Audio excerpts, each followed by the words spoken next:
દ્રુપદ રાજા અને એમના પ્રિય મિત્ર હતા દ્રોણાચાર્ય. આ બંને એકબીજાના પાક્કા મિત્ર. નાનપણમાં ભરદ્વાજ મુનિના આશ્રમમાં જોડે ભણેલા. એક રાજાનો દીકરો, એક બ્રાહ્મણનો દીકરો. એક રાજા અને એક બ્રાહ્મણ. ધ્યાન આપજો, કેવી કથા તો જો આ કનૈયાની રાજનીતિ જુઓ તમે.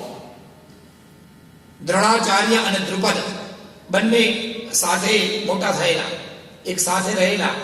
ધીમે ધીમે ધીમે ધીમે એક જ ગુરુના બે શિષ્ય. પણ એક રાજાનો દીકરો દ્રુપદ મોટો થયો એટલે 5 પંચ દ્રાવિડનો રાજા બની ગયો. હા, મારા બ્રાહ્મણ ઘરમાં ખાવા માટે અન્ન પણ નહીં, બાળક અશ્વત્થામાને પીવડાવવા માટે દૂધ પણ નહીં. લોટ ઘોળી અને દૂધ સમજાવીને પીવડાવી દે. એટલા દુઃખી, એટલા ગરીબ આ બ્રાહ્મણ. એટલે પત્નીએ કીધું કે તમારા મિત્ર તો 5 દેશના રાજા, તમે એમની પાસે સહાયતા માંગો. એટલે દ્રોણાચાર્ય સહાયતા માંગવા માટે આવ્યા દ્રુપદ રાજા પાસે. ધ્યાન આપજો, દ્રુપદ રાજા પાસે સહાયતા માંગવા માટે આવ્યા. દ્રુપદ રાજાએ અપમાન કર્યું. જા બ્રાહ્મણ ભિક્ષુક. બ્રાહ્મણ તો ભિખારી જેવા હોય, બ્રાહ્મણને માગ્યા સિવાય કઈ ગોઠે નહીં. આટલી બધી વિદ્યા છે તો તમે માંગવા માટે આવ્યા? અને ચમકારો આવી ગયો મગજમાં અને સંકલ્પ કર્યો કે હું તારા હાથમાંથી શસ્ત્ર ઉઠાવ્યા વગર આ 5 દેશ લઈ ન લઉં તો હું પણ બ્રાહ્મણ નહીં. પ્રતિજ્ઞા કરી લીધી. કોણે?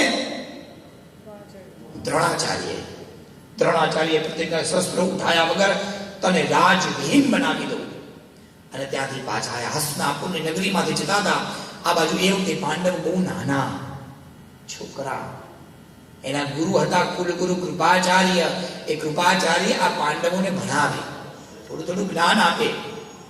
એમાં રમતા રમતા બાળકોનો બોલ દડો એ કુવામાં પડી ગયો. હવે એને કાઢતા બાળકોને આવડે નહીં. એટલે પેલા દ્રોણાચાર્ય પાસે તો એવી વિદ્યા, 1 તીર 2 તીર 3 તીર 4 તીર 5 તીર 10 તીર માર્યા. તીર ને ઉપર તીર ચોડે, ઉપર બીજું તીર, ઉપર બીજું તીર.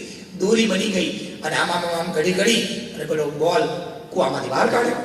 અને પાંડવો તો ઇમ્પ્રેસ થઈ ગયા. વાહ વાહ વાહ, આવી વિદ્યા. જઈને ભીષ્મ પિતામહને વાત કરી. ભીષ્મ પિતામહે કીધું કે આવા મોટા ગુરુ હોય તો પછી આપણે એમને આ પાંડવના ગુરુ બનાવી દઈએ. રાજ દરબારમાં બોલાયા. ગુરુદેવ, ગુરુ દક્ષિણા શું લેશો? બોલે આજે નહીં લઉં, ટાઈમ આવશે ત્યારે માનીશ. અને પાંડવો અને કૌરવો બંનેને આશ્રમમાં રાખી પોતાની સંપૂર્ણ વિદ્યા પાંડવો અને કૌરવોને આપી દીધી. સમય આવ્યો ગુરુ દક્ષિણા. શું જોઈએ છે? કઈ નથી જોતું. પાંડવો અને કૌરવો ભેગા થઈ જાઓ અને દ્રુપદને મારો, ચડાઈ કરો પંચદ્રાવિડ ઉપર. પણ ધ્યાન રાખજો, દ્રુપદને મારવાનો નથી, પકડીને જીવતો લાવવાનો છે.